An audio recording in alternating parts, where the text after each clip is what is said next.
আবু জেহেল একটা পাথর নিয়ে এসে আমার নবী পাককে বলতে লেগেছিল, এ মুহাম্মদ বলো তো দেখি আমার হাতের মধ্যে কি রয়েছে। আল্লাহ নবী বলতে লাগলো, এ আবু জেহেল তোমার হাতের মধ্যে যা আছে ও যদি বলে আমি কে তাহলে তুমি মেনে নেবে। আবু জেহেল মনে করলো প্রশ্নটা ঘুরিয়ে দিল, কিন্তু আবু জেহেল জানে না যিনি আমার সামনে দাঁড়িয়ে আছে উনি দেখে নিয়েছে আমার হাতটা খালি নয়।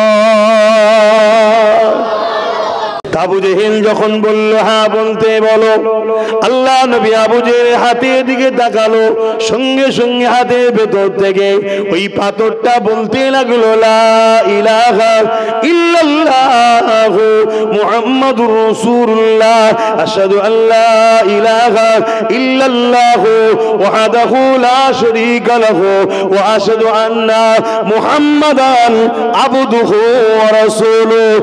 আবু জেহেল মেরে পাথরটাকে ছুঁড়ে ফেলে দিল, ফেলে দিয়ে বলল, মুহাম্মদ বড় জাদুঘর। বলুন নাউযুবিল্লাহ। এ যুবকেরা তরুণেরা এখানে একটা প্রশ্ন রয়ে গেল, পাথরটা তো আবু জেহেলের কবজায় ছিল, পাথরটা তো আবু জেহেল দখল করেছিল, পাথরটাকে তো আবু জেহেল বেঁচেছিল। আবু জেহেলের হাতের মুঠোই থেকে, আবু জেহেলের দখলে থেকে, আবু জেহেলের কবজার মধ্যে থেকে আবু জেহেলের বাঁচা পাথরটা মুহাম্মদ রাসূলের কলেমা সাক্ষী দিয়ে দিল। এ পাথর তোমাকে কি ভয় লাগলো না? আবু জেহেলের হাতের মুঠোই ছিলে, আবু জেহেলের কবজায় ছিলে, আবু জেহেল তোমাকে আগুনে পুরাতে পারত, আবু জেহেল তোমাকে গুড়িয়ে দিতে পারত। এ পাথর তোমাকে কি ভয় লাগে না? পাথর তখন বলতে লেগেছে, এ দুনিয়ার মানুষ আমি কার হাতের মধ্যে, কার দখলে, কার কবজায়, আমার উপরে কার রাজত্ব চলছে, কে আমাকে বেঁচেছে, কার ক্ষমতার কন্ট্রোলে আমি রয়েছি ওগুলো দেখলে চলবে না। যখন আমার মুহাম্মদ রাসূলের ইজ্জতের ব্যাপার আসবে তখন সব হালেতেও রাসূলুল্লাহর পক্ষে দাঁড়িয়ে যেতে হবে। তাই পাথরটা শিক্ষা দিল, কোন দেশে বসবাস করো, কে তোমাদের গভর্নমেন্ট, কে ক্ষমতার মধ্যে আছে, কার হাতে কত পুলিশ আছে, কার হাতে মিলিটারি রয়েছে, কে কি জুলুম করবে, কে তোমাকে মারবে, কে তোমাকে পুড়িয়ে দেবে, কে তোমাকে কতল করে দেবে, এসব কিছু দেখার নাম ঈমান নয়। যখন রাসূলুল্লাহর ইজ্জতের ব্যাপার আসবে, যার হাতে ক্ষমতা থাক না কেন, মিলিটারি যার দিকেই থাক না কেন, পুলিশ যার দিকেই থাক না কেন, তোমাকে আমাকে মুহাম্মদ রাসূলের ইজ্জতের ব্যাপারে আল্লাহু আকবার বলে ঝাঁপিয়ে পড়ে প্রমাণ দিতে হবে আমি মুহাম্মদ রাসূলের গোলাম। আরো জোরে বলুন সুবহান। নারে দিবে, নারে দিবে। আল্লাহ নবীর উপরে এত জুলুম করেছে, আল্লাহ নবী যখন সিজদা যেতেন নবী পাকের পিঠে পচা দুম্বা ভুঁড়ি পর্যন্ত চাপিয়ে দিত। নবী আমার মাথা তুলতে বড় কষ্ট হতো, সিজদায় পড়ে যে সুবহান রাব্বিল আলা তাসবিহ পড়ে যেতেন। এদিকে খাতুনে জান্নাত কলিজার টুকরি ফাতেমা আয-জাহরা রাদিয়াল্লাহু তাআলা আনহা যখন দেখতে পেতেন আব্বা জানের পিঠে জালিমরা পচা দুম্বার ভুঁড়ি চাপিয়ে দিয়েছে, আর দূর থেকে তারা মজা করছে, ঠাট্টা আর কি করছে, খাতুনে জান্নাত আগিয়ে গিয়ে তখন তিনি ছোট ছিলেন, রাসূলুল্লাহ নূরের পিঠ থেকে ওই পচা দুম্বার ভুঁড়িগুলো নাবিয়ে দিতে, নাবাবার পর আল্লাহ নবী মাথা খানা উঠাতে। এ যুবকেরা আমার নবী পাকের উপরে এত জুলুম করেছে, কি করেছে নবী আমার? নবী তো কারো খর নিয়ে লাইনে, নবী তো কখনো কারো সঙ্গে মিথ্যা বলেনি, নবী তো কারোর উপরে জুলুম করেনি, নবী তো কারো ক্ষতি কখনো করেনি, নবী পাক তো কাউকে আঘাত দেয়নি, নবী পাক তো কাউকে মিথ্যা বলেনি। অথচ কাবার সামনে নবী আমার যখন দাঁড়িয়ে বলেছিল, আমি যদি বলি ওই পাহাড়ের পিছনে একদল লোক রয়েছে তোমাদের উপরে হামলা করবে, তোমরা কি মেনে নেবে? মক্কার সমস্ত মানুষরা বলেছিল, হে আব্দুল্লাহ বেটা মুহাম্মদ সাল্লাল্লাহু আলাইহি ওয়াসাল্লাম, আপনি যদি বলেন আমরা মেনে নেব। আল্লাহ নবী বললেন, তোমরা তো দেখুনি কেন মানবে? তারা বলেছিল, মুহাম্মদ তুমি হলে আলামিন চির সত্যবাদী।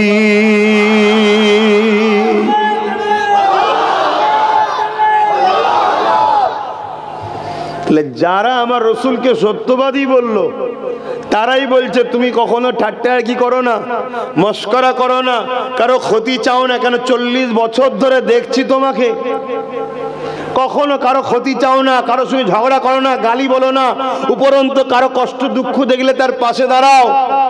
তা তুমি যদি বলো পাহাড়ের ওইদিকে একদল লোক আছে আমরা মেনে নেবো, সেই লোকগুলোই আমার রাসূলুল্লাহর পিঠে আবার ভড়ি দুম্বার ভড়ি দিচ্ছে কেন? কেন আমার নবীর কথাতে তাদের মিথ্যা ভণ্ডমি ধর্ম বন্ধ হয়ে যাচ্ছে। শুনছেন না শোনেন? আমার নবীর কথাতে তাদের যে ক্ষমতাশালী প্রভাবশালী ছিল তাদের দাদাগিরি বন্ধ হচ্ছে। আমার নবী বলেছে নারী হত্যা বন্ধ করতে হবে, নারী মায়ের জাত, নারী ভোগের জিনিস নয়। আমার নবী বলেছে এতিমের হক দিতে হবে, বিধবাদের উপরে জুলুম করলে হবে না, অন্যায় অত্যাচার বন্ধ করো।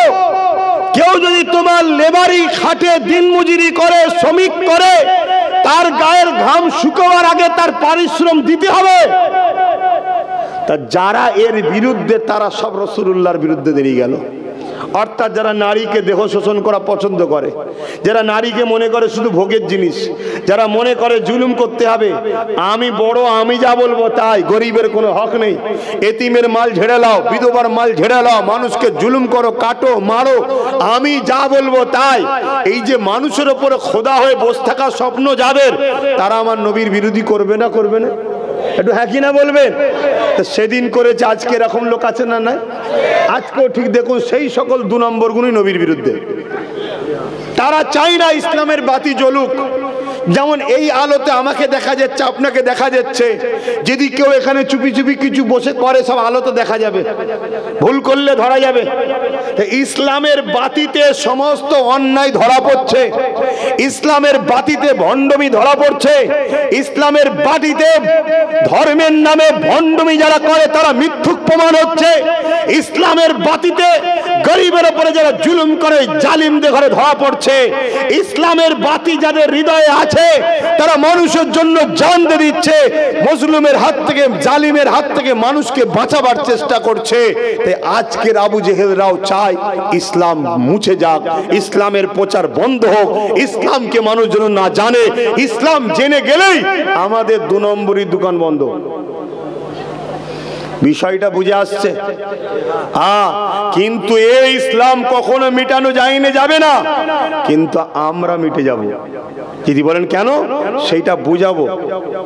আমি একটা প্রথম মূলটা বলি, আমার মূল আলোচনা ওই দিকেই যাবে। একটু বিষয়টা একটু বুঝিয়ে নি, তাহলে আপনাদের বুঝতে সুবিধা হবে। কেন আমরা সহজে দাড়ি টুপি জুব্বা পেয়েছি, সহজে নামাজ রোজা পেয়েছি, আমাদের ধর্মের উপরে গুরুত্ব খুবই কম। আমরা সহজে ইসলাম পেয়েছি, সহজে মসজিদ, সহজে মাদ্রাসা, সহজে আজান, সহজে দিন পেয়েছি, তাই দিনের উপর আমাদের গুরুত্ব অনেকটা কমে গেছে। অথচ আল্লাহ নবী যখন বললেন তোমরা লা ইলাহা ইল্লাল্লাহ আনা মুহাম্মাদুর রাসূলুল্লাহ, আমাকে মেনে নাও রাসূল হিসাবে, আল্লাহ ছাড়া কোনো ইলাহা নাই এটা মেনে নাও, তারা আমার রাসূলুল্লাহর সঙ্গে নোংরা ব্যবহার পর্যন্ত করলো।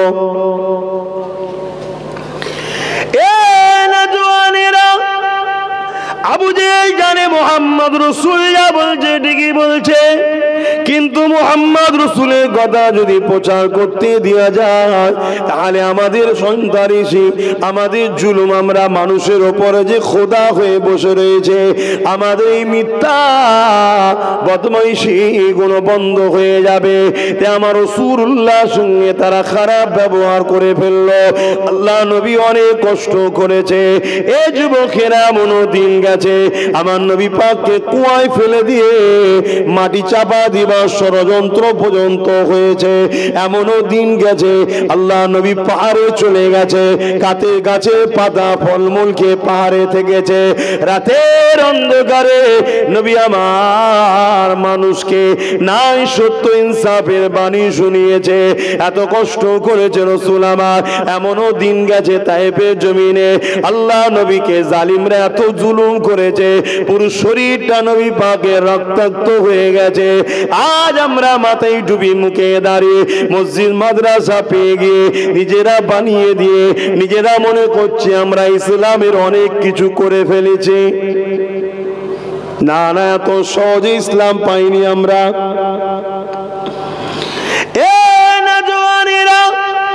যুগে যুগে যুগে একদল মানুষ যারা দুনিয়ার মানুষের প্রভু হওয়ার স্বপ্ন নিয়েছে, ক্ষমতার জন্য মানুষের খোদা হয়ে থাকতে চেয়েছে, তারাই আমার নবী পাকের দিনকে মিটাতে চেয়েছে।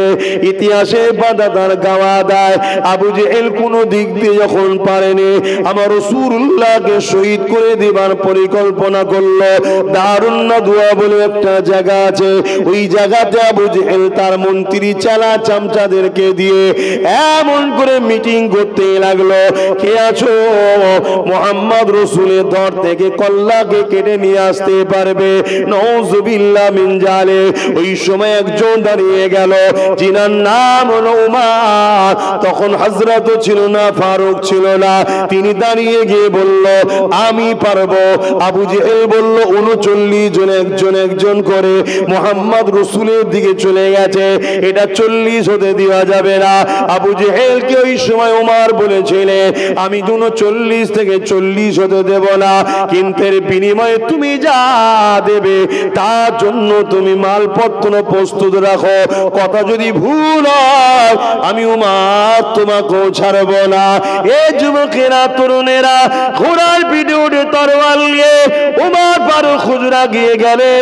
যাবার সময় বলে যেতে লেগেছে, আবু জেহেল 40 হতে দেব না। ফেরেশতারা আলোচনা করতে লেগেছে কি হবে কি হবে, কেননা উমর সেই ব্যক্তি যা বলে তাই করে দেখায়, তার মোকাবেলায় কেউ দাঁড়াতে পারে না। আল্লাহ পাক আওয়াজ দিয়ে বলে দিল, ফেরেশতারে চিন্তা করো না, উমরকে যেতে দাও। আমার উমর বলছে 39 থেকে 40 হতে দেবে না, আমি আল্লাহ উমরকেই 40 বানাবো। আরো জোরে বলুন সুবহান। এত সহজ ইসলাম আসেনি আব্বা। আজকে সেই ইসলাম তো যে যা খুশি পাচ্ছে করছে, হ্যাঁ যা পাচ্ছে করছে। কমসে কম আমার বাংলাটা একটু ঠিক ছিল, এখন পশ্চিম বাংলাটাও খিচড়ি টাইপের হয়ে গেছে। এ বক্তা উঠে এ বলে, ও বক্তা উঠে ও বলে, এই বলে ও ওই বলে। আবার এ কথা বললে আমার কমের আবার এক শ্রেণীর সেকুলার আছে, তারা বলে এরা মাহফিলে উঠে শুধু গীবত করে। গীবত কাকে বলে সেটাই জানে না, মুখাজে বলে দিচ্ছে। যখন আল্লাহ রসুলের পক্ষে দাঁড়িয়ে কারোর বিরুদ্ধে বলা হবে ওটা গীবত না, ওটা ফরজ। নিজের স্বার্থে কথা বলা হলো গীবত। স্বার্থ যেন নিজের না থাকে, স্বার্থ থাকতে হবে আল্লাহ রসুল। আল্লাহ রসুলের পক্ষে দাঁড়িয়ে কথা বলতে হবে। কেন আমাদের জন্য সব থেকে বড় ভয়ঙ্কর হলো মুনাফিক উলামা, সব থেকে বড়। কেন যে উমর ফারুক বলেছিল 39 থেকে 40 হতে দেবো না, আল্লাহ তাকেই 40 বানিয়েছে। জোরে বলুন সুবহানাল্লাহ, আরো জোরে বলুন সুবহানাল্লাহ। ইসলামকে যারা মিটাতে গেছে আল্লাহ তাদের দ্বারা ইসলামের খেদমত নিয়েছে। জোরে বলুন সুবহানাল্লাহ। আর একটা প্রমাণ নেবেন, আবু জেহেল সব থেকে বড় শয়তান ছিল। ও ফতোয়া দিয়েছিল, ফতোয়া জারি করেছিল, আইন করেছিল কি মুহাম্মদ সাল্লাল্লাহু আলাইহি ওয়াসাল্লামের কাছে যে যাবে তাকে মৃত্যুদণ্ড দেওয়া হবে, কতল করা হবে। একদিন আমার নবী পাক সাল্লাল্লাহু আলাইহি ওয়াসাল্লাম রাস্তায় এক মাথা দিয়ে আসছে, অন্য মাথা দিয়ে আবু জেহেলের ছেলে ইকরামা যাচ্ছে। আমার নবী পাক সাল্লাল্লাহু আলাইহি ওয়াসাল্লামের দিকে যেই তাকিয়েছে ইকরামা, যেমন লোহাকে চুম্বক টানে, বোঝাবার জন্য বলছি, ইকরামা আমার নবীর টানে ছুটে এসে হুজুরকে বুকে জড়িয়ে ধরেছে। জোরে বলুন সুবহানাল্লাহ। ইকরামা কিন্তু কলেমা পড়েনি, কলেমা পড়েনি, কথা বুঝে আসছে, কিন্তু আমার নবীকে দেখেই দিবানা হয়ে গেছে। আহ, আমার নবী চেহারায় অদ্দুহা, জোরে বলুন সুবহানাল্লাহ। তা একরামা এই যে জড়িয়ে ধরেছে এই খবরটা মক্কার কয়েকজন দেখে ফেলেছে। আবু জেহেলকে যে বলছে, আবু জেহেল সর্দার, তুমি আমাদের লিডার, আইন করেছো। আইন কি আইন? মোহাম্মদ রসুলের কাছে কেউ গেলে তাকে মৃত্যুদণ্ড দেওয়া হবে। এই আইন সবার জন্য সমান, আর না নেতাদের ছেলেদের জন্য আলাদা। যাক, তখনকার শয়তান হলো নীতিটা ঠিক ছিল, এখনকার বদমাইশগুলোর নীতি আলাদা। গরিবের জন্য এক আইন, বড় লোকের জন্য আর এক আইন। আছে না? নাই কথা ভুল বলছি? মুসলমানের জন্য এক আইন, অমুসলিমের জন্য আর এক আইন। এই সমাজে হচ্ছে না, হয়নি? তা আবু জেহেল কিন্তু শয়তান হলো, এই নীতিটা ঠিক ছিল। কি বলল? না, আইন আইন, সে যেই হোক, সর্দার হোক, লিডার হোক, মোহাম্মদ রসুলের কাছে যে যাবে তাকেই মৃত্যুদণ্ড দেওয়া হবে। কথা বুঝে আসছে? খারাপ নেবেন না। আজকে আমি রসুলের পক্ষে মানুষকে ডাকি, ন্যায়ের পক্ষে ডাকি, নবীর দিনের পক্ষে ডাকি। আমাদের সমাজের কিছু আবু জেহেল ছোট ছোট আছে, তারাও বলে আব্বাস সিদ্দিকীর কাছে গেলে বা তাকে দাওয়াত করলে তোর বিচার করা হবে। বলে না? বলে না? এই আজকের আবু জেহেলিরা, এদের সমস্যা অন্য কিচ্ছু নয়। এদের সমস্যা এরা দুনিয়ায় যে আজকে ইসলামের দুশ্মন শাসকগুলো আছে, ওদের দালালি করে খায় গুলো। এরা কোনোদিন চায় না যে আমার নবীর মাদ্রাসা, নবীর মসজিদ গুলো নিরাপদে থাক। এরা নিজেরা ক্ষমতাশালী হবে না, এরা ইসলামের দুশ্মন গুলোকে ক্ষমতাশালী বানাবে। আর এর বিনিময়ে ইসলামের দুশ্মন গুলো এদের কিছু ভিক্ষা দেয়, লে খা খা, আর আমাদেরকে ক্ষমতাশালী কর। আমরা ক্ষমতায় এসে তোদের মসজিদ ভাঙবো, তোদের মাদ্রাসা ভাঙবো, তোদের নবীর বিরুদ্ধে কথা বলবো, তোদের মুসলমানদের ঘরের বেটিগুলোকে তুলে নিয়ে যাওয়া হবে। এই গত 4-5 দিন আগে, আমার মুসলিম বেটিরা শোনো, চক্রান্তের শিকার হওনি। এক কলেজে পড়ে একটা অমুসলিম ছেলের সঙ্গে মুসলিম মেয়ের ভাব ভালোবাসা হয়েছে। এক কলেজে পড়লে যেমন হয় এখন, দিন তো ছোটবেলা থেকে দেননি। প্রেম ভালোবাসা কি কি খারাপ না ভালো, কি পাপ না দেখি, সে জানেই না। তো প্রেম ভালোবাসায় কলেজে বলেছে যে তুমি বাইরে আসো, তোমার সঙ্গে কথা আছে। একটু ভালোবাসার মানুষ ডেকেছে, ও যেই এসেছে ওকে 4-5 জন মিলে ঘিরে ফেলেছে। 3 দিন ধরে গ্যাং রেপ করে হত্যা করে দিয়েছে মুসলিম মেয়েটাকে। কোনো বিচার হবে? কথা বলুন। এই সব জুলুম যারা করে, আমার কওমের একদল রয়েছে, তাদের দালালি করে। আর আমি যখন বলি এর বিরুদ্ধে আমাদেরকে শক্তিশালী হতে হবে, এর বিরুদ্ধে আমাদের সংগঠিত হতে হবে, না আগামী দিন আমাদের বাচ্চাদেরকে বেঁচিয়ে রাখতে পারবেন না, আমাদের বাচ্চাদেরকে হত্যা করে দেবে, মেরে ফেলবে, তখন আমাদের পাড়ার, আমার কওমের ওই সকল শ্রেণীর মুনাফিক গুলো ফোঁস তোলে। তারা বলে না, ও কানা যাবে না, ওর কথা বলা যাবে না, ওর কাছে যাওয়া যাবে না। আর আমাদেরকে যারা ভালোবাসবে তাদের বিরুদ্ধে লেগে যাবে। কিন্তু আমার ভালোবাসার মানুষগুলোকে বলবো, আল্লাহ পাওয়া এত সহজ, রসুল পাওয়া এত সহজ। তুমি বলবে আল্লাহ রসুলের পক্ষে থাকবো, মার খাবে না? হতে পারে? এ তো হবে। ওই 2 ছেলেটাকে মেরেছিল, আমি আজও মনে আছে ওকে, কি মার মেরেছে ছেলেটা, কেন আমায় দাওয়াত দিয়েছিল তাই। ওই যে বসে আছে, এখানে বাড়ি নয় ওর, মনে হচ্ছে একটু দূরে বাড়ি এখান থেকে, কথা পাশে, তাই তো? তাহলে এই যে জিনিসগুলো, এটা আজকের আবু জেহেল তারা করছে। যাক, আমি মূল জায়গায় ফিরে এসি। আবু জেহেলের কিন্তু একটা নীতি ছিল, কি? আইন সবার জন্য সমান। তো কি হয়েছে না, তোমার ছেলে একরামা সে মোহাম্মদ সাল্লামকে জড়িয়ে ধরেছে, কি বিচার হবে? আবু জেহেলের চেহারা লাল হয়ে গেল। আরে কোনো কথা নয়, আমার বেটা তো কি হয়েছে, ওকে মৃত্যুদণ্ড। তবে নেতার বেটা তো সবার সামনে ফাঁসি দিলে কেমন একটা হয়, ওকে জঙ্গলে নিয়ে বেঁধে দাও, বাঘ ভাল্লুকেরা ছিঁড়ে ছিঁড়ে খেয়ে নেবে। আবু জেহেলের কথা মতো কাজ হয়ে গেল। একরামাকে নিয়ে গিয়ে জঙ্গলে 2 হাতে পায়ে দড়ি দিয়ে বেঁধে দেওয়া হলো। নজওয়ানেরা জঙ্গল দিয়ে চতুর্দিকে হিংস্র পশুগুলো মানুষের গন্ধ পেয়ে আস্তে আস্তে আগিয়ে এসেছে খাবে বলে। কিন্তু একরামা বলতে লেগেছে, আমি অবাক হয়ে গেলাম, সবাই আগিয়ে এসে চতুর্দিকে আমাকে ঘিরে বসে, কেউ কিন্তু আমার উপরে হামলা করে না। একটা ভিড় তৈরি হয়ে গেল পশুদের। আমি একরামা বলতে লাগলাম, আমার ভাষাতেই বলতে লাগলাম, এ জঙ্গলের পশুরা, কেন তোমরা আমাকে খাচ্ছ না, খেয়ে নাও। আমার মতো হতভাগা দুঃখ আর কার হতে পারে? আমার বাবা আমাকে শাস্তি দিয়েছে কেন? আমি মুহাম্মদ রসুলের কাছে গিয়েছিলাম, মুহাম্মদ রসুলকে দেখে গলায় জড়িয়ে ধরেছিলাম, এই জন্য আমার বাবা আমাকে জঙ্গলে দিয়েছে, তোমরা আমাকে খেয়ে নাও। এই কথা যখনই বলতে লেগেছে, ওই জঙ্গলের পশুগুলোর ভিড় ছেড়ে ছেড়ে একটা বড় পশু আগে এসে বলতে লেগেছে, একরামা রে, তোমাকে অবশ্যই খেয়ে নিতা, কিন্তু তোমাকে খেতে আমরা পারবো না, কেননা তোমার শরীর দিয়ে নূর নবী মুহাম্মদ রাসূলুল্লাহ খুশবু বাহির হচ্ছে। আরো জোরে বলুন সুবহান। দেখুন মুহাম্মদ সাল্লাল্লাহু আলাইহি ওয়াসাল্লামকে জড়িয়ে ধরেছে, ঈমান কিন্তু তখনও আনেনি, ঈমান তখনও আনেনি। এখানে একটা প্রশ্ন জাগতে পারে, বাঘ মানুষের সঙ্গে কথা বলছে কি করে, পশু মানুষের সঙ্গে কথা বলছে কি করে? কেন আমরা ঘরে পাখি পুষি, বারবার বলাতে শিখতে পারে না? তা আমাদের বলা যদি শিখতে পারে, আল্লাহর কি ক্ষমতা নেই একটা অবলা পশুকে মানুষের সঙ্গে কথা বলাবার? একটা আসছে দাব্বাতুল আরদ বলে এক ধরনের পশু আসছে, এই কিয়ামতের আলামতের মধ্যে একটা আলামত, যে মুমিন হবে তাকে যে স্পর্শ করবে তার চেহারা থেকে নূর চমকাবে, আর যে মুনাফিক হবে তাকে যে স্পর্শ করবে তার মুখটা কালো সিয়া হয়ে যাবে, ও মানুষের সঙ্গে কথা বলবে, আখিরি জবানায় পশুটা বাহির হবে, দাব্বাতুল আরদ বলা হয়। তাহলে আল্লাহ সব পারে, জোরে বলুন সুবহানাল্লাহ। আবার ভুল করছে বাপ, কথা শোনো তো ভাইরা আমার।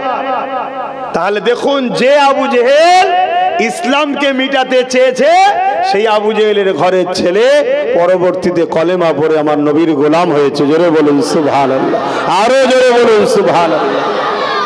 আর আল্লাহ নবীকে যে ভালোবাসে, ঈমান তখনও আনে নেই, গা থেকে খুশবু বাইর হয়েছে, তাকে জঙ্গলের পশুরা খাচ্ছে না। তাহলে আমাদের হৃদয়ে যদি মুহাম্মদ রসুলের প্রেমের খুশবু থাকে, আমাদেরকেও দুনিয়ার কোনো শক্তি মিটাতে পারবে না, আর জাহান্নামের আগুনও আল্লাহ দেবে না, জোরে বলুন সুবহানাল্লাহ। তাই বড় প্ল্যান হচ্ছে আমাদের হৃদয় থেকে ঈমানকে বার করে লিবার। কি যাদের ঈমান আছে তাদেরকে জঙ্গলের বাঘেরা খেতে পারে না। আরে শুধু একরামা তো অনেক দূরের কথা, হুজুরকে জড়িয়ে ধরেছে, তার খুশবু পেয়েছে। মনে রাখবেন, আমাদের মুজাদ্দিদ জামান দাদা হুজুর রহমাতুল্লাহ আলাইহি, তিনার সাথের বসিরহাটের বড় মাওলানা আল্লামা রুহুল আমিন সাহেব সুন্দরবন জঙ্গলের ভেতর দিয়ে কোনো এক গ্রামে দাওয়াতে যাচ্ছিলেন।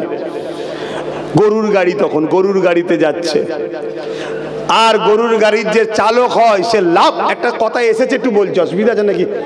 দাদা হুজুরের কথা বললে অসুবিধা নেই তো? কেন এখন সব অনেক হুজুর বেরিয়েছে, তাদের আর দাদা হুজুর লাগে না, তারা এখন মসজিদ পেয়ে গেছে, মাদ্রাসা পেয়ে গেছে, দাড়ি পেয়ে গেছে, টুপি পেয়ে গেছে, এখন আমি হুজুর, আবার দাদা হুজুর কেন? কথা বুঝে আসছে। কিন্তু ইতিহাস বলছে পূর্ব ভারতের মানুষ মুসলমান হয়েছে ফুরফুরার পীর আবু বকরের ওসিলায়, জোরে বলুন সুবহানাল্লাহ।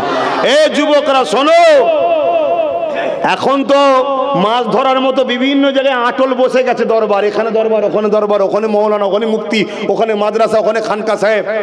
আরে হওয়াটা খারাপ নয়, কিন্তু মাছ ধরার মতো আটল খুলে বসে নেই তো। কেন আখরি জামানা, ঈমান বাঁচাতে হবে।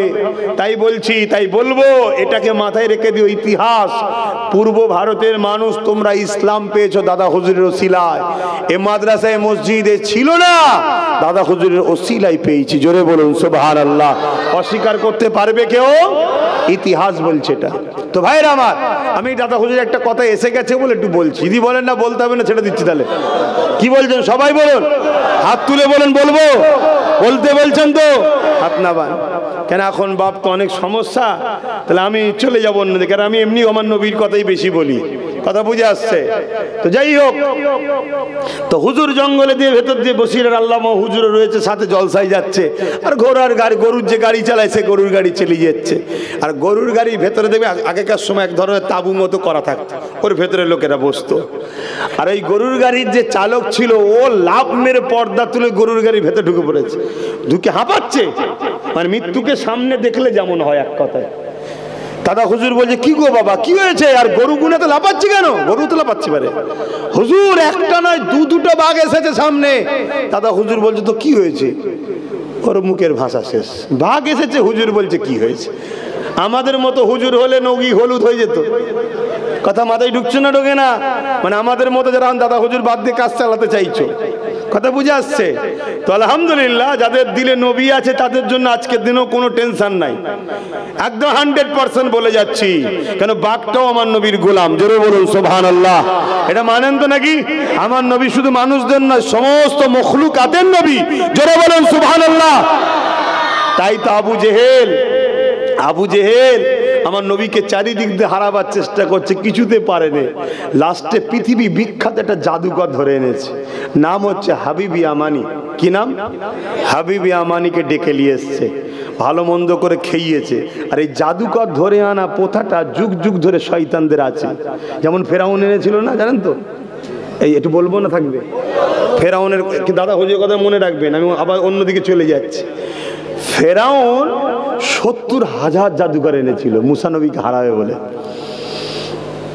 মানে ফেরাউনকে বুদ্ধি দিয়েছে ওর লোকেরা যে মুসার কাছে রুহানি শক্তি আছে, তোমার এই বোম বন্দুক দিয়ে আর এই ছুরি তরোয়াল দিয়ে মুসাকে হারানো যাবে না। তো মুসা নবী বলছে তাহলে আমিও যাদের ওই শক্তি নিয়েছি, ও ভেবেছে জাদু আর রুহানি শক্তিতে এক। ও যেমন কোয়ালিটির, ও নিয়ে এসছে 70,000 জাদুকর। 70,000 জাদুকর, 70,000 রশি এনেছে, দড়ি। মুসা নবী আর এইদিকে ওনার ভাই হযরত হারুন আলাইহিস সালাম দুজনে দাঁড়িয়ে আছে, আর রশিগুলো ছেড়ে দিয়েছে। সব রশি সাপ হয়ে মুসা নবীর দিকে যাচ্ছে। শুনছেন? মুসা নবীকে আল্লাহ বললেন হাতের লাঠিটা ছাড়ো। হাতের লাঠি যেই ছেড়েছে বিশাল বড় একটা সাপ হয়ে গেছে। সব ওই সাপগুলোকে ধরে ধরে খাচ্ছে। জোরে বলুন সুবহানাল্লাহ। এটা বড়, এর থেকেও বড় বিষয় হলো কি, ওই 70,000 জাদুকর, 70,000 জাদুকর যাকে ফেরাউন খাইয়েছে, ভাড়া করে নিয়ে এসেছে। মুসা নবীর লাঠি ছাড়া সাপ দেখে 70,000 জাদুকর সবাই উঠে দাঁড়িয়ে পড়ে মুসা নবীর কাছে গিয়ে কলেমা পড়ে ইসলাম কবুল করে নিয়েছে। জোরে বলুন সুবহানাল্লাহ। আরো জোরে বলো নারে দ্বীন ইসলাম। এখন কারো মাথায় যদি ঢোকে হুজুর আমার নবী থেকে তো ইসলাম, মুসা নবীর তো ইসলাম, এই তো বললাম না, এটা তো ভুল।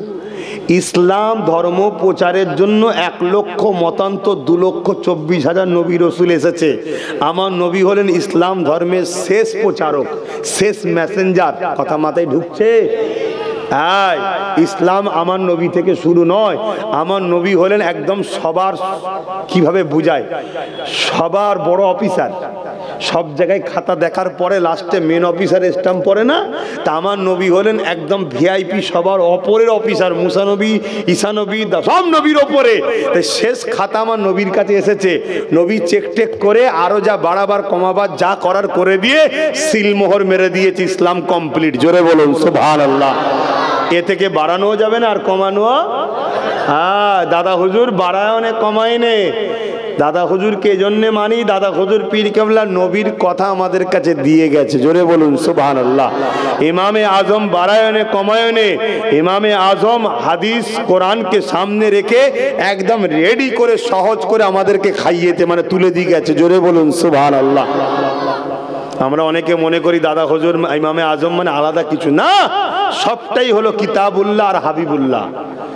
ইসলামে দুটো জিনিস চলে, কিতাবুল্লাহ আর হাবিবুল্লাহ, এটা মাথায় রাখবেন।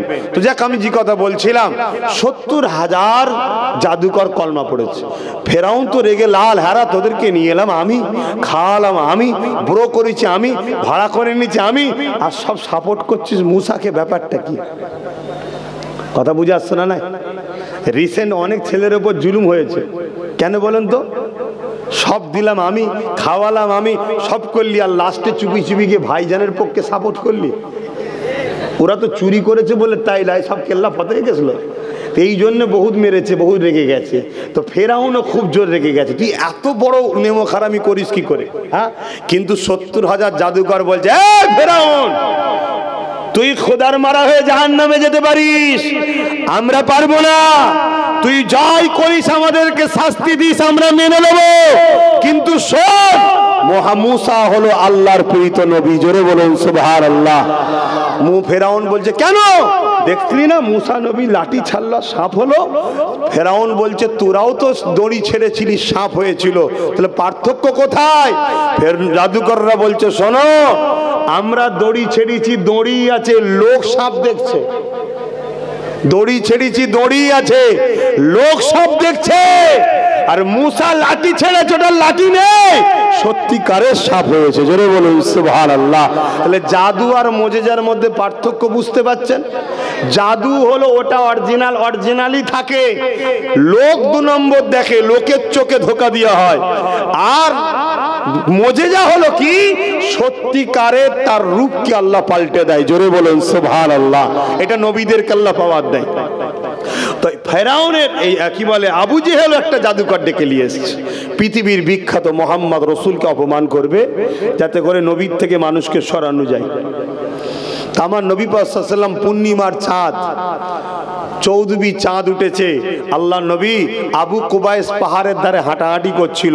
আবু যে লোক জল সব সাথে নিয়ে গেছে, জানছে আজকে মোহাম্মদ রসুল হারবে, আমরা মজা নেবো, আনন্দ করবো, হই হই করবো, সব লোকজন সাথে করে নিয়ে গেছে। নিয়ে গিয়ে বলছে মোহাম্মদ সাল্লাল্লাহু আলাইহি ওয়াসাল্লাম, এর নাম হাবিব ইয়ামানি, ইয়ামান থেকে এসছে, আপনাকে কিছু প্রশ্ন করবে। আল্লাহ নবী বললেন বলো। জিজ্ঞেস করছে আপনি নবী দাবি করেছেন? আল্লাহ নবী বললেন আমি দাবি করিনি, আল্লাহ আমাকে নবী বানিয়েছে। জোরে বলুন সুবহানাল্লাহ। আমার নবী কি নবী দাবি করেছে? আল্লাহ বানিয়েছে। হ্যাঁ, আল্লাহ বানিয়েছে। তো যখন বলছেন তাহলে আপনি কিছু করে দেখান, আল্লাহ নবী বলছেন কি দেখতে চান? বলছেন আকাশে দেখাতে হবে। জাদুকররাও জানে জাদু জমিনে চলে, আসমানে চলে না। কেউ যদি রিসেন্ট তোমাদেরকে কিছু চমৎকার দেখায়, আখরি জবানা তো অনেক কিছু দেখাবে, ঘেবড়ে যাবে না, ঈমান চলে যাবে। জাদু জমিনে চলে, আসমানে চলে না। আমার নবী পাক সাল্লাল্লাহু আলাইহি ওয়াসাল্লামকে তাই হাবিবে আমানি বলেন আসমানে করে দেখাও। আল্লাহ নবী আসমানের দিকে মুখ তুললেন, পুরো পূর্ণিমার চাঁদ। আল্লাহ নবী বললেন চাঁদটা দুটুকরো করে দেবো?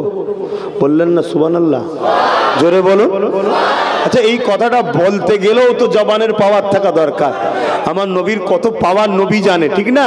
তাই তো বললেন চাঁদটা দুটুকরো করে দেবো। আচ্ছা, আমরা সবাই মিলে এই যে আলোগুলো জ্বলছে, একটা আলোকে একটু সাইডে সরাতে পারবো ইশারা করে?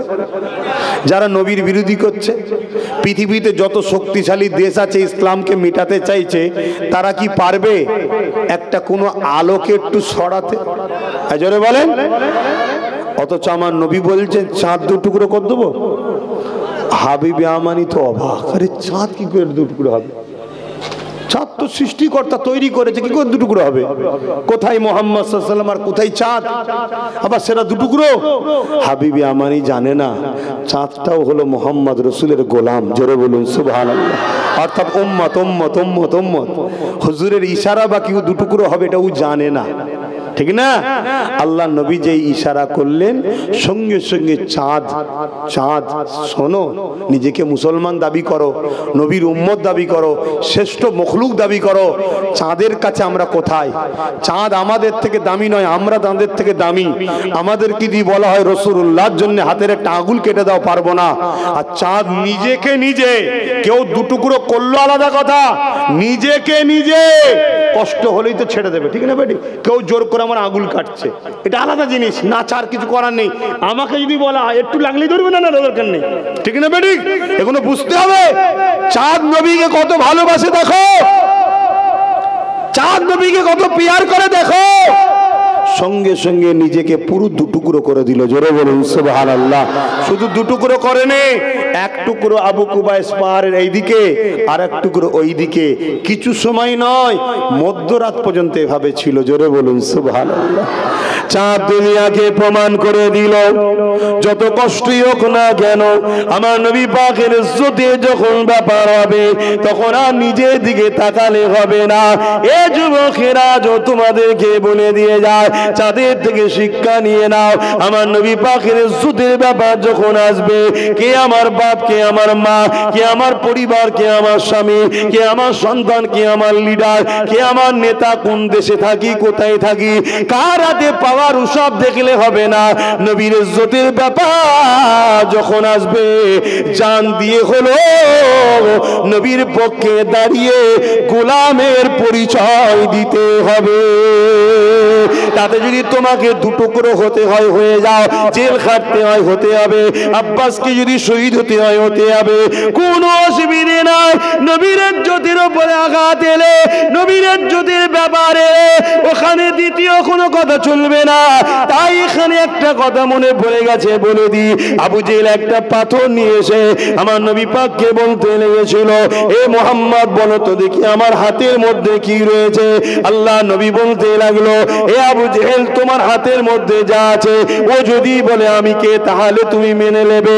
আবু জেহেল মনে করলো প্রশ্নটা ঘুরিয়ে দিল, কিন্তু আবু জেহেল জানে না যিনি আমার সামনে দাঁড়িয়ে আছে উনি দেখে নিয়েছে আমার হাতটা খালি নয়।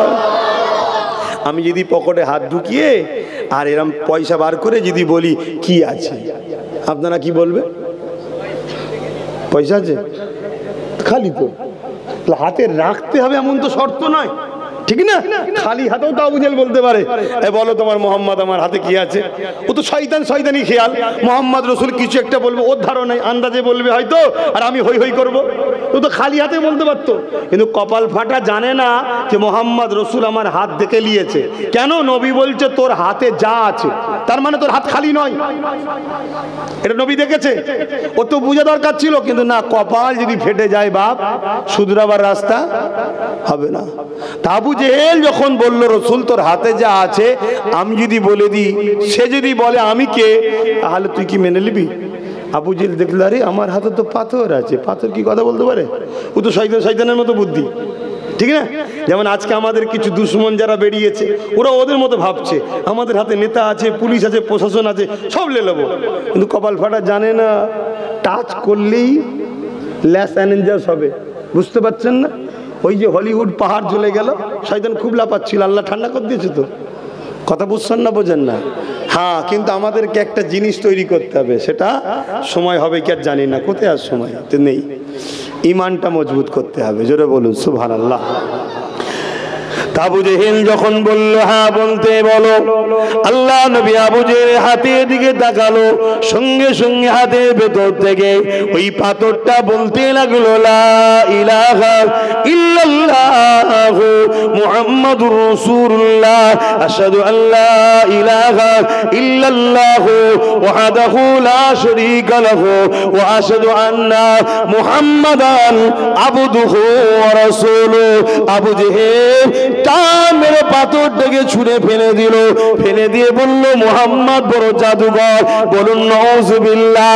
এ যুবকেরা, তরুণেরা, এখানে একটা প্রশ্ন রয়ে গেল, পাথরটা তো আবু জেহেলের কবজায় ছিল, পাথরটা তো আবু জেহেল দখল করেছিল, পাথরটাকে তো আবু জেহেল বেঁচেছিল। আবু জেহেলের হাতের মুঠোই থেকে, আবু জেহেলের দখলে থেকে, আবু জেহেলের কবজার মধ্যে থেকে আবু জেহেলের বাঁচা পাথরটা মুহাম্মদ রাসূলের কলেমা সাক্ষী দিয়ে দিল। এ পাথর তোমাকে কি ভয় লাগলো না? আবু জেহেলের হাতের মুঠোই ছিলে, আবু জেহেলের কবজায় ছিলে, আবু জেহেল তোমাকে আগুনে পুরাতে পারত, আবু জেহেল তোমাকে গুড়িয়ে দিতে পারত। এ পাথর তোমাকে কি ভয় লাগে না? পাথর তখন বলতে লেগেছে, এ দুনিয়ার মানুষ, আমি কার হাতের মধ্যে, কার দখলে, কার কবজায়, আমার উপরে কার রাজত্ব চলছে, কে আমাকে বেঁচেছে, কার ক্ষমতার কন্ট্রোলে আমি রয়েছি, ওগুলো দেখলে চলবে না। যখন আমার মুহাম্মদ রাসূলের ইজ্জতের ব্যাপার আসবে, তখন সব হালেতেও রাসূলুল্লাহর পক্ষে দাঁড়িয়ে যেতে হবে।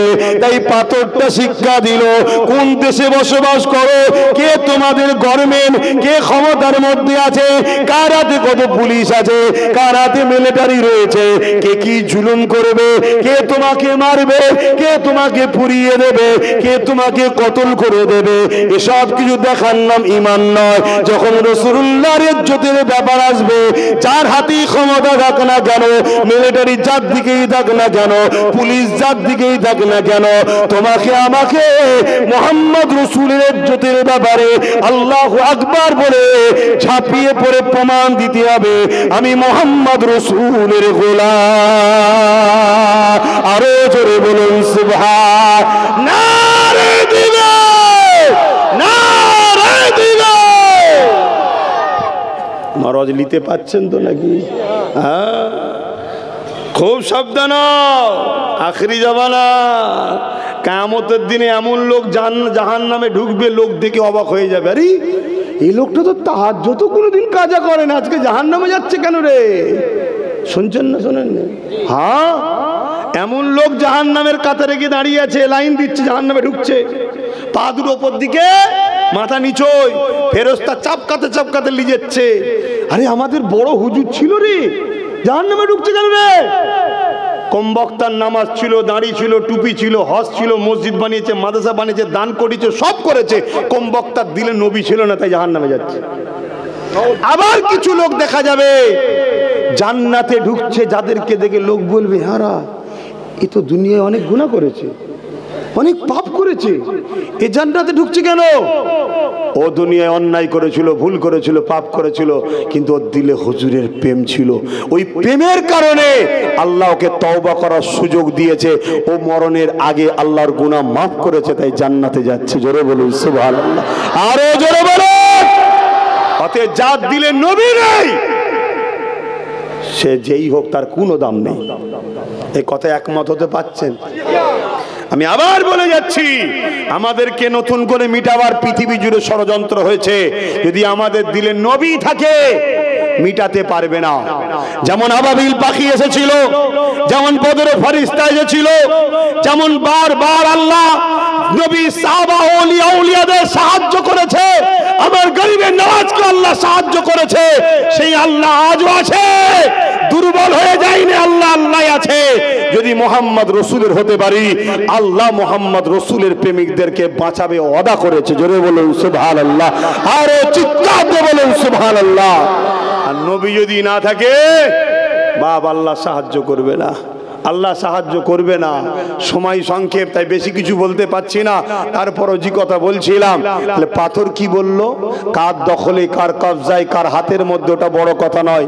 মুহাম্মদ রাসূলের যখন ইজ্জতের ব্যাপার আসবে, তখন আজ জানের ময়া নয়, বাকি জায়গায় জানের ময়া করতে হবে, জানকে ভালোবাসতে হবে।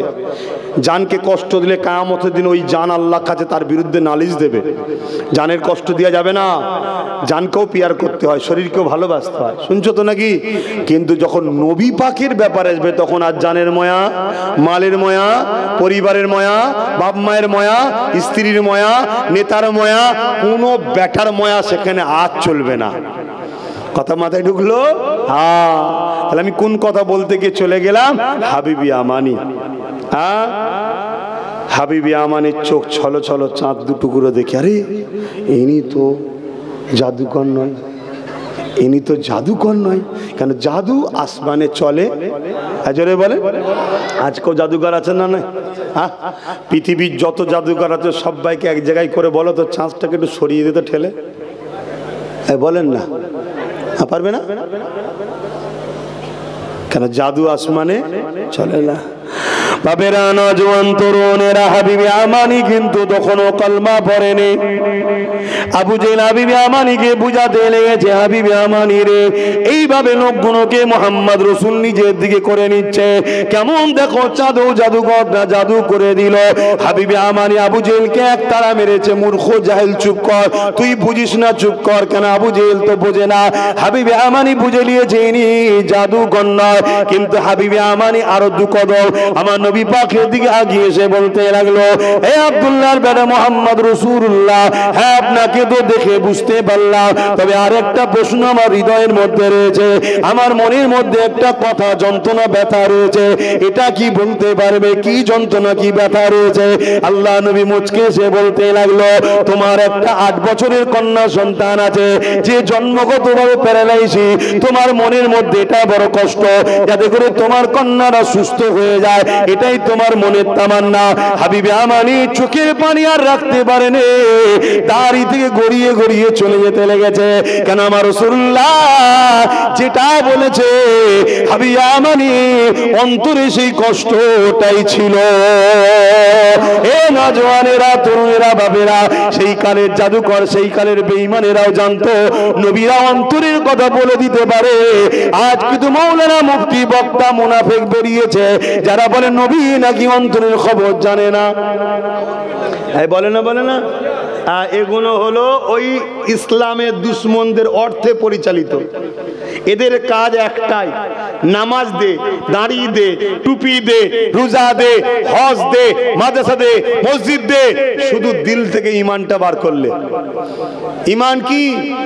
নবীর শান মর্যাদাকে যদি অস্বীকার করে ঈমান থাকবে? কেউ যদি বলে রাসূল অন্তরের খবর জানার ক্ষমতা নেই, তাহলে সে ঈমান চলে যাবে না? যাবে না।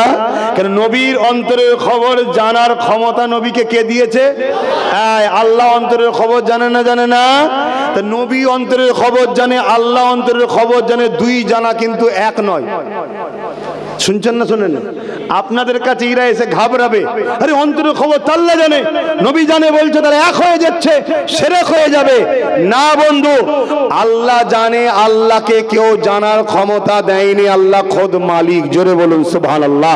নবী জানে, নবীকে জানার ক্ষমতা আল্লাহ দিয়েছে। জোরে বলুন সুবহানাল্লাহ।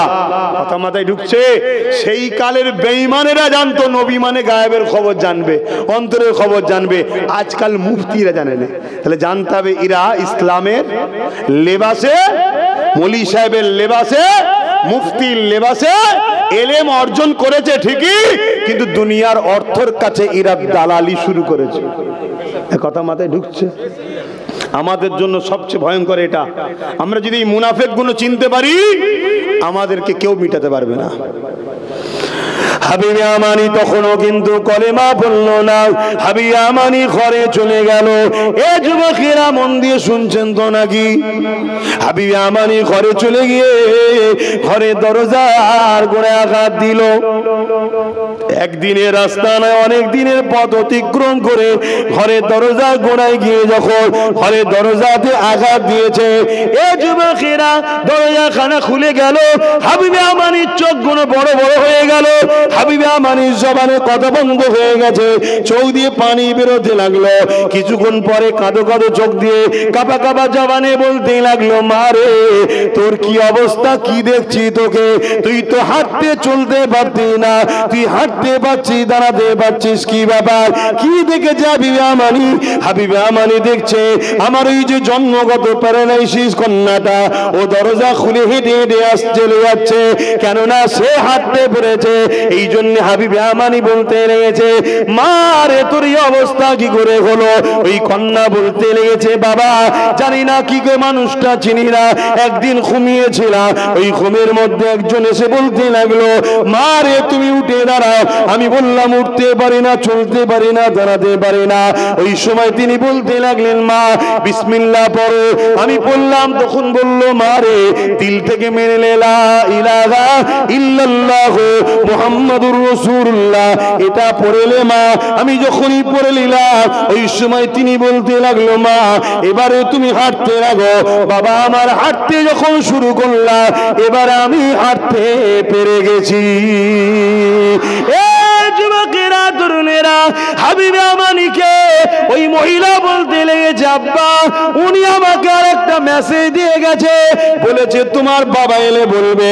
কি মেসেজ রে মা, কি মেসেজ? আমাকে উনি বলেছে, মা দেরি করো না, কলেমা পড়ে নাও আর শুনে রেখে দাও মা, তোমার আব্বা খুব শিগগিরই এই কলেমা খানা পড়ে নেবে। যুবকেরা, তরুণেরা, হাবিবে আমানি জিজ্ঞাসা করছে, মার ওই নুরানি চেহারাওয়ালার কিছু নমুনা তুমি বলতে পারবে? ওই মহিলা বলতে লেগেছে, তিনি যখন হাসতে শুরু করেছিলেন, তিনার দাঁত থেকে নূর দুই ঠোঁটের বীজখান থেকে মতির রেখা আমার ঘরকে আলোকিত করে তুলেছে। তিনার চুলগুলো বাবনি ছিল, তিনার ভুরুগুলো জোড়া ছিল, একটার পর একটা বিবরণ দিচ্ছে। আর হাবিবে আমানি মিলাতে লেগেছে। মিলাতে মিলাতে বলতে লাগলো, মারে আর দেরি করার সময় নাই, আমি আর ঘরে যাব না। বুঝতে পেরে গেছি মা, সুজা ফিরে এসে মক্কার জমিনে এসে আমার নবী পাকের কদমে পড়ে হাবিবে আমানি ইমানের কলেমা পড়ে মুসলমান হয়ে যায়। আরে জোরে বলুন সুবহান আল্লাহু আকবার, জিন্দাবাদ। এভাবে ইসলাম এসেছে। আজ আমাদের বাংলায় কেউ বলছে এক হাতে তরোয়াল এক হাতে হাদিস নিয়ে নাকি ইসলাম প্রচার হয়েছে। এক মূর্খ বলছে না, বলেন ইসলাম ওভাবে আসে না। ইসলাম এসেছে আমার নবীর আখলাকে, আদর্শে, প্রেমে, ভালোবাসায়, উসওয়াতুন হাসানা, উত্তম আদর্শ মডেল দেখে মানুষ দলে দলে রাসূলের কদমে এসেছে। জোরে বলুন সুবহানাল্লাহ। ইসলাম ইনসাফের কথা বলে, বেইনসাফিরা ইসলামকে মিটাতে চায়। ইসলাম মুসলিমের কথা বলে, জালিমরা ইসলামকে মিটাতে চায়। ইসলাম গরিবের কথা বলে, জালিমরা ইসলামকে মিটাতে চায়। ইসলাম মা বাপের সম্মানের কথা বলে, যারা মা বাপকে বৃদ্ধাশ্রমে দিয়ে চায় তারা ইসলামকে মিটাতে চায়। ইসলাম নারীকে মায়ের সম্মান, বেটির সম্মান, স্ত্রীর মর্যাদা দিয়েছে। যারা নারীকে ভোগের পাত্রী বানাতে, যারা ইসলামকে মিটাতে চায়। আজ সমাজে প্রতিটা দিন পেপার খুললে রেপ রেপ রেপ রেপ দেখা যায়। 1450 বছর আগে মদিনাকে রাসূল ইসলাম দ্বারা প্রশিক্ষণ দিয়েছে। আজকের দিন পর্যন্ত মদিনাতে একটা নারী আজও রেপ তো দূরের কথা, ইফটিজিংও হয়নি। জোরে বলুন সুবহানাল্লাহ, আরো জোরে বলুন। আচ্ছা আল্লাহ মাফ করুক, বুঝাবার জন্য বলছি। বলবেন কি? আচ্ছা, অথচ আমার বললে খারাপ নেবেন না, বুঝাবার জন্য বলছি। আল্লাহ সৃষ্টি শ্রেষ্ঠ, মদিনার মা বোনেদের আল্লাহ রূপ দিয়েছে। আল্লাহু আকবার, আল্লাহু আকবার। জান্নাতের হুর তারা। জোরে বলুন সুবহানাল্লাহ। বুঝাবার জন্য বলছি। তথাপিও সেখানে একটা রেপ কোনোদিন হয়নি। কেন? তারা মোহাম্মদ রসুলের নকশা কদমে চলে। আর আজকে দেখুন যারা আমার নবীর বিরোধী করছে, রোজ রেপ, রোজ ধর্ষণ, রোজ খুন, এগুলোকে মিটাতে পারেনি। তারা আবার বলছে নাকি ইসলাম মিটিয়ে দেবো। শুনছেন না শোনেননি? কম বক্তা একটা ফুসকুরি হবে, মিটাতে পারবি নি। ওই ফুসকুরি তোকে ক্যান্সারে লিজে মেরে ফেলবে। শুনছেন না শোনেননি? আমার তো কথা বলার সময় কম, নামাজের ব্যাপার আছে। আমি এতটুকু বলে যাব, প্রকাশ্য দুশ্মনের থেকেও মুনাফিক বন্ধু কিন্তু বড় ভয়ঙ্কর। আজ আমাদের সমাজে দাড়ি রেখে, টুপি ধরে, নামাজ দেখিয়ে, রোজা দেখিয়ে, তাফসীর দেখিয়ে, কোরআন হাদিস দেখিয়ে, মুফতি মাওলানা পীর হযরত সেজে আমাদের সমাজে হাজার হাজার লোক ছেড়ে দেওয়া হয়েছে, যাদেরকে ওই ইসলামের দুশ্মনেরা অর্থ দিচ্ছে। মাদ্রাসা বানাও, মসজিদ বানাও, মাহফিল বানাও, একটাই কাজ, নামাজের কথা বলো, রোজার কথা বলো, হজের কথা বলো, সবটা পক্ষে বলো। আর ঘুরিয়ে ঘুরিয়ে ঘুরিয়ে ঘুরিয়ে নবীর আদব ও প্রেমকে কমাও, নবীর আদব ও প্রেমকে কমাও। হজ করতে করতে বলো রাসূল পাক মরে গেছে, মদিনায় যে কি হবে। হজ করতে করতে বলো রাসূল আমাদের মতো মানুষ ছিল। হজ করতে করতে বলো রাসূল আবা তাসার জ্ঞান জানে না। হজ করতে করতে বলো রাসূল ইলমে গায়েব জানে না। হজ করতে করতে বলো ঈদে মিলাদুন নবী চলবে না। হজ করতে করতে বলো ইয়া রাসূলুল্লাহ বলা যাবে না। হজ করতে করতে বলো রাসূল পাক সাল্লাল্লাহু আলাইহি সাল্লাম তিনি ভুল করতে পারে। হজ করতে করতে বলো রাসূল পাক সাফাত করতে পারবে না। হজ করতে করতে বলো রাসূল পাক সাল্লাল্লাহু আলাইহি সাল্লাম তিনি আর কি বলবো, গরু ছাগল চড়াতেন। কথা শুনছেন না শোনেননি? নাউজুবিল্লাহ বললেন না সবাই? এদের একটাই লক্ষ্য, যদি বলেন হুজুর যে বলবে সে তো বেঈমান হবে, আরে সে তো ইন্টারন্যাশনাল বেঈমান হচ্ছেই হচ্ছে। শরীয়তের মাসলা তো আপনারা জানেন না। অন্য কোন ইসলামের বিরুদ্ধে কেউ বললে সেখানে যদি প্রতিবাদ না করেন কাবিরা গুনাহ হবে। মুহাম্মদ রাসূলের বিরুদ্ধে বললে চুপ থাকলেই ঈমান চলে যাবে। তাহলে এতগুলো লোক বসে আছে, ধরুন এখানে আমি হজ করতে করতে একটা ছোট্ট কথা, নাউজুবিল্লাহ, তার আগে আমার ঈমান, আমার আল্লাহ মরণ দিক হুজুরের বিরোধী যাওয়ার আগে, বলুন আমিন, বলুন আমিন। একটা ছোট্ট কথা হুজুরের সামনে বিয়াদবিমূলক বললাম, শুনছেন না শোনেন? আর যদি সবাই চুপ করে শুনে চলে যায়, একটা কারো ইমান থাকবে না, সব চলে যাবে। কারণ হুজুরের বেলা আমি কি বললাম, হুজুরের বেলায় জান দিয়ে হলেও লড়াই করার নাম ইমান। আমি কি বোঝাচ্ছি কোন ধরে? তাহলে কি পরিকল্পনা চলছে দেখছেন। আর এটা পশ্চিম বাংলায় ছিল না, এখন দাদা হুজুরের সিলসিলাটাকে টুকরো টুকরো করে দেওয়ার একটা পরিকল্পনা চলছে। কেন? এই যে একচেটি একটা যে মুসলমান একচেটি দাদা হুজুরকে মানে, এটা কিন্তু ইসলাম বিদ্বেষীদের বড় ভয়ের কারণ। একচেটিয়া সমস্ত পিসাব যদি এক হয়ে বলে চলো চলো ইসলামের পক্ষে আগাতে হবে, তাহলে এটা বিরাট একটা শক্তি না, শক্তি না? এজন্য এটাকে টুকরো টুকরো করতে হবে, এটাকে এক হতে দিও না, টুকরো টুকরো করে দাও। এসব নানা রকম ষড়যন্ত্র চলছে। আমি আজানের জন্য আর কথা, নামাজের জন্য কথা বাড়াতে পারছি না, আমি এতটুকু বলে যাব। আল্লাহ নবী বললেন আখিরি জামানায় আমার উম্মত দাবিদারদের মধ্যে 73 দল হবে, 72 জাহান্নামী হবে, একটা জান্নাতি হবে। সাহাবা হুজুররা বললেন ইয়া রাসূলুল্লাহ হাবিবাল্লাহ, ওই 72 দলে কি আলেম থাকবে না? নবী বললেন থাকবে। মুফতি থাকবে না? থাকবে। দাড়ি টুপি কি থাকবে না? থাকবে। নামাজ রোজা কি থাকবে না? থাকবে। হজ যাকাত কি থাকবে না? থাকবে। মসজিদ মাদ্রাসা সব থাকবে। এরপরও তারা জাহান্নামী হয়ে যাবে। যেমন ধনুক থেকে তীর বেরিয়ে যায়, ওদের সব টাকার পর ইসলাম থেকে বেরিয়ে যাবে। সাহাবা হুজুররা বলতে লাগলেন ইয়া রাসূলুল্লাহ হাবিবাল্লাহ, এটা কেন হবে? আল্লাহ নবী বললেন তাদের সব থাকবে, আমি রাসূলুল্লাহ আমার হাইয়া তাদের অন্তরে থাকবে না, অর্থাৎ নবীর আদব প্রেম থাকবে না। এজন্য তাদের নামাজ, তাদের দাড়ি, তাদের রোজা, তাদের হজ, তাদের মসজিদ, তাদের মাদ্রাসা, তাদের কোরআন পড়া, হাদিস পড়া, বুখারী পড়া সবকে আল্লাহ বাদ দিয়ে দেবে। আল্লাহ কবুল করবে না, জাহান্নামে দিয়ে দেবে। কেননা তাদের হৃদয়ে আল্লাহর ভালোবাসা বন্ধু না থাকার জন্য আল্লাহ সব কিছু বরবাদ করে দেবে। আর জান্নাতি দল সেটা হবে নামাজ রোজা হজ যাকাত দান খায়রাত সবই থাকবে, কিন্তু তাদের হৃদয়ে সবকিছুর আগে আল্লাহ নবীর প্রেম ও আদব থাকবে। আরো জোরে বলুন সুবহান। তাহলে সব আছে, নবী না থাকার জন্য বাদ। কথা মাথায় ঢুকছে? আর কথা নয়, আমি একটু ছোট করে দোয়া করব, তার আগে একটু সালাম। হ্যাঁ দাদা হুজুরের কথা হবে কি করে? নামাজ পড়তে হবে, সালাম দেন না, সালাম পড়বো, একটু সালাম পড়বো নি। কত বাজে? ইয়া নবী সালাম। থাক থাক থাক বাবু।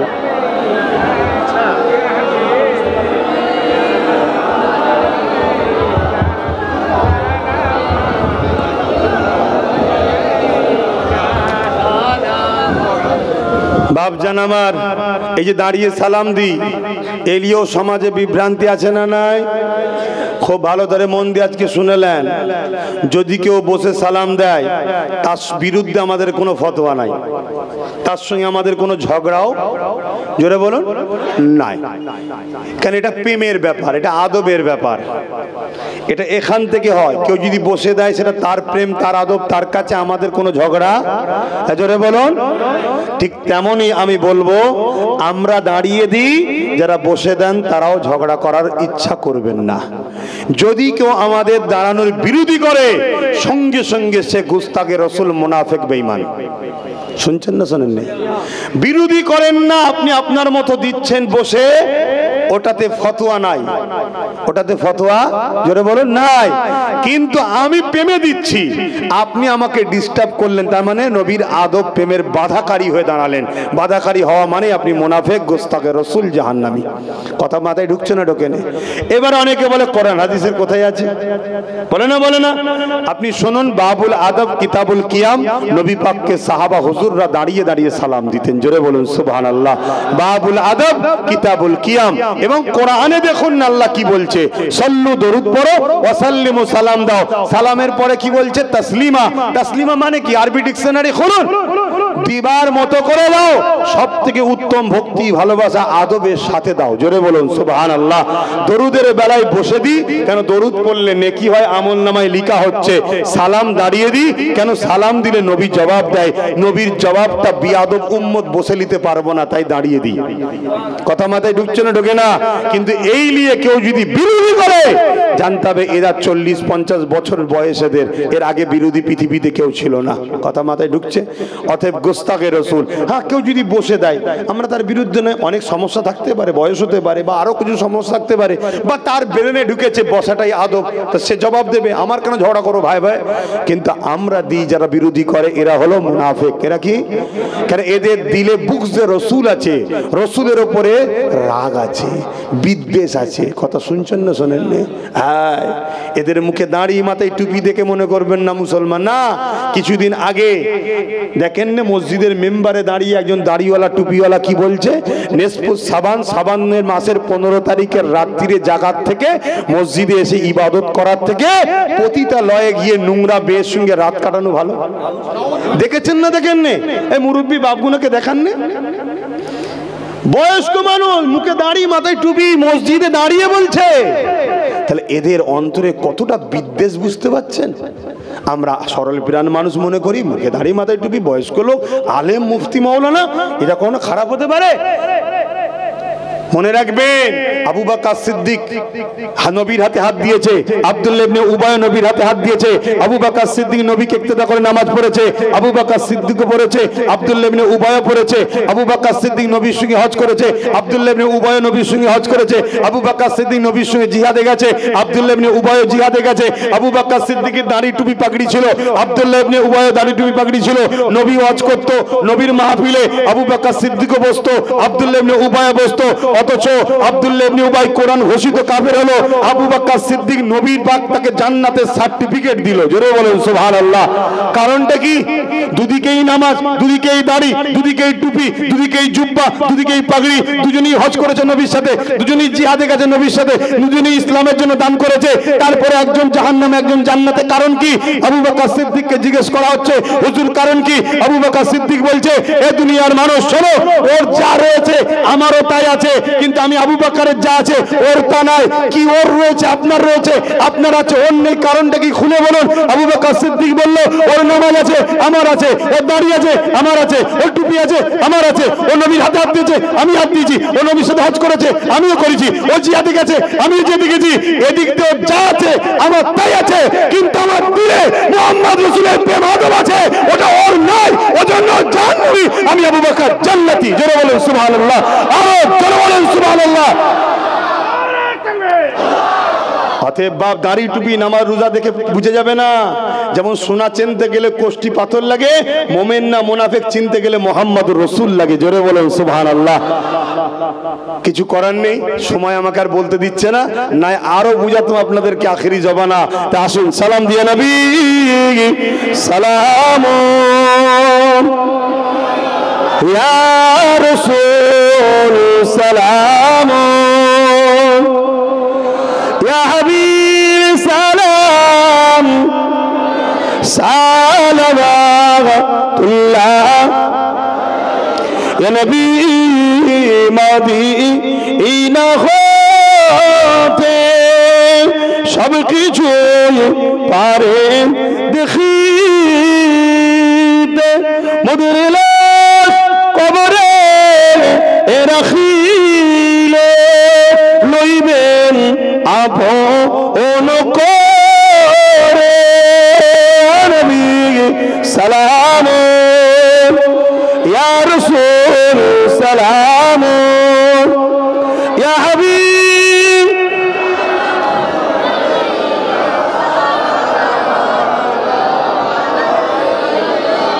এই যে বললাম মদিনা হতে নবী সবকিছু পারেন দেখিতে, কথাটা আপনারা মানেন? একটু বলুন না। নবী মদিনা থেকে দেখতে পায়? আচ্ছা আল্লাহ দেখতে পায়? তাহলে আল্লাহ দেখতে পায়, নবী দেখতে পায়, এক করে দিচ্ছেন তো, তাহলে সেরেক হবে তো। বলুন, ঘাবড়ে গেলেন। বুক ঠুকে বলতে পারছেন না। আর হ্যাঁ, আল্লাহ দেখা নবী দেখা দুজনই দেখতে পাই, কিন্তু এক নয়। আল্লাহ দেখেন, আল্লাহকে দেখার কেউ ক্ষমতা দেয়নি, তিনি খোদ মালিক, নিজে থেকেই দেখেন। আর নবী দেখেন, নবীকে দেখার ক্ষমতা আল্লাহ দিয়েছে। পার্থক্য হলো না? হলো না? একজনকে আল্লাহ দিয়েছে আর আল্লাহ নিজে মালিক, পার্থক্য আছে না নাই? কিন্তু আজ আমাদেরকে শেখানো হচ্ছে নবী দেখতে পাই না। এটা হলো ৭২ ফেরকা, শুনছেন? আর সাহাবাদের আকীদা নবী দেখতে পাই। জোরে বলুন সুবহানাল্লাহ, আরো জোরে বলুন সুবহানাল্লাহ। মনে রাখবেন, হাজার হাজার কোটি টাকা খরচ করে মাদ্রাসা করা হচ্ছে, ওই মাদ্রাসায় ছোট ছোট বাচ্চাদেরকে দিচ্ছেন কোরআন শিখতে, তারা নামাজ রোজা কোরআন সব ঠিক আছে, ওর ভেতরে ভেতরে এইগুলো পুশ করছে। নবী দেখতে পাই না। আপনার বাচ্চা শিখছে, নবী দেখতে পায়নি। আগামী দিন 10 কোটি আলেম তৈরি হবে, নবী দেখতে পাই না। 100 কোটি মুসলমান 10 কোটি আলেমের সাথে ঘুরবে, সবাই বলবে নবী দেখতে পাই না। কথা শুনছেন? তার মানে সব কটা মুসলমান কিন্তু বেঈমান, শুনছেন? আর যদি বেঈমান বেড়ে যায়, এদের দ্বারা মসজিদ মাদ্রাসা রক্ষা হবে আর আল্লাহ সাহায্য করবে এদের উপরে। এটাই হলো ইসলামের দুশ্মনদের ব্রেন। অতএব বাচ্চা দিচ্ছেন, দেন, সব জায়গায় দেন। যে জায়গায় আমার নবীর প্রেম দেওয়া হয় সেখানে দেবেন, যেখানে নবী শিখানো হয় না সেখান থেকে দূরে থাকেন। মসজিদগুলোতে ইমামকে মসজিদ কমিটি রেজুলিউশন করেন, যদি উম্মতে মুহাম্মাদি হন 4টে জুম্মা হয়, 3 জুম্মা নবীর জীবনী শোনাও। কিসের তুমি মশলা মশাইল নামাজে শিখাচ্ছ? বলো মুহাম্মদ রসুলের জীবনী শোনাও। মুহাম্মদ রসুলের জীবনীটাই হলো কোরআন। জোরে বলুন সুবহানাল্লাহ। আম্মা জান আয়েশা সিদ্দিকা বলছে, কানা খুলকুল্লাহুল কোরআন, আমার নবীর লাইফ স্টাইলটাই হলো কোরআন। জোরে বলুন সুবহানাল্লাহ। নবী যা কিছু করেছে কোরআন অনুযায়ী করেছে। অতএব উম্মতকে নবী দাও, নবী দাও, নবী দাও। নবী থেকে আমরা দূরে সরে যাওয়ার জন্য পিপাসিত হয়ে গেছি আমরা। তাই আজকে যা খুশি করে নিচ্ছে লোক আমাদের সঙ্গে, যা দিলে নবী থাকবে, সে অন্য কাউকে মানবে না। লিডার আমাদের একজনই, মুহাম্মদ রাসূল সাল্লাল্লাহু আলাইহি ওয়াসাল্লাম। সে সঙ্গে সঙ্গে ভাববে আমার নবী এটা কি বলেছে দেখি। তো যাক, আমার সময় নেই ভাই, বসুন, একটু ছোট করে হাত তুলব।